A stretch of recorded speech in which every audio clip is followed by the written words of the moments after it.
বাংলায় ফুলের সুবাসের পরিবর্তন, তবে অনেকটা বছর লাগলো এর ঘ্রাণের আস্বাদন করতে। 90% উপর ভোটের এই কালবৈশাখীতে ঘাসফুল সাফ হয়ে ফুটল কোমল। এক কথায় 15 বছরের তৃণমূল শাসনের অবসান। পরিবর্তনের ঢেউয়ে প্রথমবার এই রাজ্যে ফুটল পদ্ম। বাংলার রাজনীতির অতীত ট্রেন্ড বলে পরিবর্তনের নির্বাচনে শাসক শিবির ধুয়ে মুছে সাফ হয়ে যাক। 35 বছরের বাম শাসনের ক্ষেত্রে যেমনটা হয়েছে, এবারেও এর বিশেষ ব্যতিক্রম হলো না। শুধু দলের নাম পৃথক। তবে অপ্রত্যাশিতভাবে প্রায় 200-র উপর আসন নিয়ে বাংলার মসনদে বসতে চলেছে গেরুয়া শিবির। কিন্তু কোন ম্যাজিকে? বাংলায় এই গেরুয়া ঝড়ের কারণ কি? দেখে নেওয়া যাক এই বিশেষ রিপোর্ট। 15 বছরের এই একাধিপত্যের আরেকটু পরিষ্কার করে বললে, একরোখা মনোভাবের এই আধিপত্যের অবসান হল 2026-এর এই বিধানসভা নির্বাচনে, যেখানে রাজ্যের জনগণ ভয়, সন্ত্রাস ইত্যাদি সবকিছুকে উপেক্ষা করে ঘরের বাইরে বেরিয়ে এসেছিল নিজের ভোটাধিকার প্রয়োগ করতে। পরিযায়ী শ্রমিক, প্রবাসী প্রায় সবাই ছুটে এসেছিলেন তাদের পবিত্র ভোটাধিকার প্রয়োগ করতে, যার ফল প্রায় 92% ভোট। অনেকে বেশি ভোট হয়েছে বলে বলতে শুরু করেছিলেন এন্টি ইনকামবেন্সি, অর্থাৎ বেশি ভোট হলে নাকি শাসক দলের বিরুদ্ধে যায়। এটাই প্রায় প্রচলিত। কিন্তু এরপরও বেশ কিছু প্রশ্ন থেকে যায়, এই পরিবর্তনের নিরিখে কি ছিল?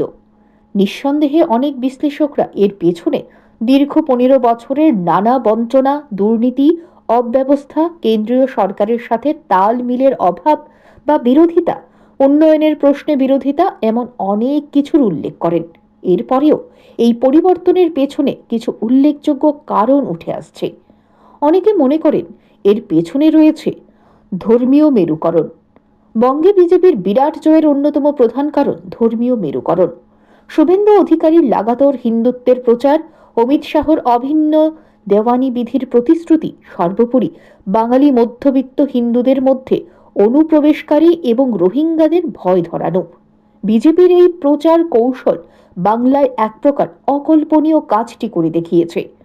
অনেকে মনে করেন বাংলা হিন্দু ভোট এবং মুসলমান ভোটে বিভক্ত হয়ে গেছে। ভোটের ফল বলছে অনেক কেন্দ্রে মুসলিম ভোট কিছুটা বিভক্ত হয়েছে, কিন্তু সে তুলনায় হিন্দু ভোটাররা অনেক বেশি একজোট হয়ে তৃণমূলের বিরুদ্ধে ভোট দিয়েছেন।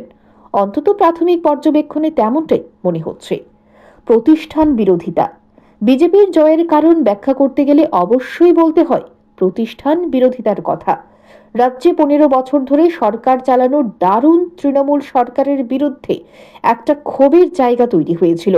রাজ্যে কর্মসংস্থানের সমস্যা, বড় শিল্পের অভাব, নিয়োগ দুর্নীতি, রাস্তাঘাটের অবনতি, আরজি করের মতো চাঞ্চল্যকর ঘটনা এসব শাসক শিবিরের বিরুদ্ধে গেছে। তাছাড়া দীর্ঘদিন ক্ষমতায় থাকার দরুন স্থানীয় স্তরের তৃণমূল নেতাদের মধ্যে দাদাগিরির মনোভাব তৈরি হয়েছিল, বাড়ছিল তোলাবাজি, কাটমানি, সিন্ডিকেট রাজের অভিযোগ। সেসব নিয়ে দীর্ঘদিন ধরেই ক্ষোভ জমা হচ্ছিল তৃণমূলের বিরুদ্ধে। বিজেপি সেই ক্ষোভকে কাজে লাগিয়ে নিজেদের উপযুক্ত বিকল্প হিসেবে তুলে ধরেছে। আগের ভুল থেকে শিক্ষা। 2021 সালের প্রচারে যে ভুলগুলো বিজেপি করছিল সেগুলো আর এবার করেনি। আগের বার প্রচারে মমতা বন্দ্যোপাধ্যায়কে ব্যক্তিগতভাবে আক্রমণ, দিদি ও দিদি স্লোগান, ভিন রাজ্যের নেতাদের দাপাদাপি, এসব বাঙালি ভালোভাবে নেয়নি। বস্তুত 2021 পর্যন্ত বিজেপির সভা সমিতিতে মূলত ভিন রাজ্যের নেতাদেরই দাপাদাপি দেখা যেত। কৈলাস বিজয়বর্গীয়র মতো ভিন রাজ্যের নেতারা প্রায় নিত্যদিন সংবাদ মাধ্যমে মুখ দেখিয়ে বেড়াতেন। তাছাড়া দলের অন্দরে গোষ্ঠীকন্দল, কামিনী কাঞ্চনের অভিযোগ রীতিমতো জর্জরিত করে রেখেছিল গেরুয়া শিবিরকে। এবার ভোটের অনেক আগে থেকে খোদ অমিত শাহ সেসব নিয়ন্ত্রণ করেছেন। প্রচারে কেন্দ্রীয়ভাবে মমতা বন্দ্যোপাধ্যায়কে আক্রমণ না করে তৃণমূলের প্রশাসনিক ব্যর্থতা তুলে আনা বা স্থানীয় স্তরের ইস্যুকে বেশি গুরুত্ব দেওয়ার মতো কৌশল বিজেপির কাজে লেগেছে। মমতা বন্দ্যোপাধ্যায় সেভাবে চিরাচরিত বিরোধিতার রাজনীতি করার সুযোগই পাননি। ফলে তিনি বাধ্য হয়ে শত্রু হিসেবে বেছেছেন নির্বাচন কমিশনকে, কিন্তু সেই কৌশল কাজে দেয়নি। বিজেপির বাঙালিয়ানা। 2021 থেকে 2026 এই 5 বছর ধরে গেরুয়া শিবির ধীরে ধীরে বহিরাগত তকমা ঝেড়ে ফেলার মরিয়া চেষ্টা করে গেছে। সেই উদ্দেশ্যকেই শ্রমিক ভট্টাচার্যের মতো বাঙালি ভদ্রলোককে রাজ্য সভাপতি করা। জয় শ্রীরামের আগে জয় মা কালী স্লোগান তুলে আনা হয়েছে। প্রধানমন্ত্রী নরেন্দ্র মোদী নিজে ঝালমুড়ি খেয়েছেন, গঙ্গায় হাওয়া খেয়েছেন। বিজেপি প্রার্থীরা মাছ হাতে প্রচারে বেরিয়েছেন। বিজেপির কেন্দ্রীয় নেতারাও রাজ্যে এসে মাছ ভাত খেয়েছেন। উদ্দেশ্য একটাই, বহিরাগত তকমা ঝেড়ে বাঙালি ভদ্রলোকেদের মতো নিজেদের বিকল্প হিসেবে তুলে ধরা। সেটা তারা সফলভাবে করতে পেরেছে।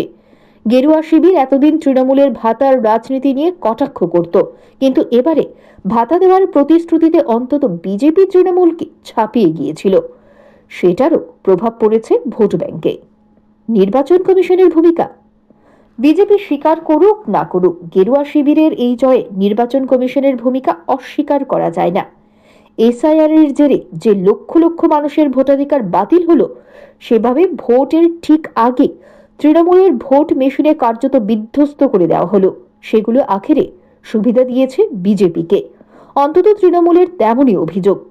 রাজ্যের শাসক দল বলছে, সেই দুদফা নির্বাচন থেকে শুরু করে ভোট গণনা পর্যন্ত সর্বস্তরে বিজেপিকে সুবিধা পাইয়ে দেওয়ার চেষ্টা করেছে। বিজেপি অবশ্য কমিশনের নিরপেক্ষতাকে ধন্য ধন্য করছে, যদিও এই ক্ষেত্রে শীর্ষ বিচার ব্যবস্থার নজরও প্রতিনিয়ত ছিল, যাতে ন্যায্য অধিকার থেকে কেউ বঞ্চিত না হয়। তাছাড়া এসবের বাইরে যে ফ্যাক্টরকে উপেক্ষা করা যায় না, সেটা হলো পরিবর্তনের হাওয়া। গোটা রাজ্যে পরিবর্তনের চোরা স্রোত তৈরি হয়েছিল। তথাকথিত ফ্লোটিং ভোটার, তৃণমূলের দাপটে অতিষ্ঠ নিম্ন মধ্যবিত্ত ও মধ্যবিত্তরা সেই চোরা স্রোতে গা ভাসিয়েছেন, যার অবধারিত ফল বঙ্গে গেরুয়া শিবিরের এই জয়। কিন্তু আরেকটি দিক উল্লেখ করতেই হয়, যেভাবে বিজেপি ভোটের বহু আগে থেকে সাংগঠনিক ব্যবস্থার দিকে গুরুত্ব দিয়ে কাজ শুরু করে, যার ফলে দেখা যায় বিশেষ করে বিজেপি শাসিত রাজ্য থেকে দলের সাংগঠনিক নেতৃত্বদের এই রাজ্যে আনা হয়েছিল এবং দীর্ঘদিন ধরে তারা জনগণের সাথে সাংগঠনিক কাজে যুক্ত হয়ে সেই কাজটির নীরবে করে গেছে, যার ফল এই নির্বাচনে প্রতিফলিত হয়। আরেকটি দিক উল্লেখ করতেই হয় যে সাংগঠনিক সফল ব্যক্তিকে দল এই নির্বাচনে দলের নির্বাচনী কাণ্ডারি অর্থাৎ সহপ্রভারী করে এনেছেন। তিনি আর অন্য কেউ নন, পাশের রাজ্য ত্রিপুরা সহ বিভিন্ন রাজ্যে যার সুফল দল পেয়েছে সেই সাংসদ ও প্রাক্তন মুখ্যমন্ত্রী বাঙালি বিপ্লব কুমার দেব। তার সুকৌশলী চালে বলা চলে মাত হয়েছেন মমতা বন্দ্যোপাধ্যায় ও তার দল।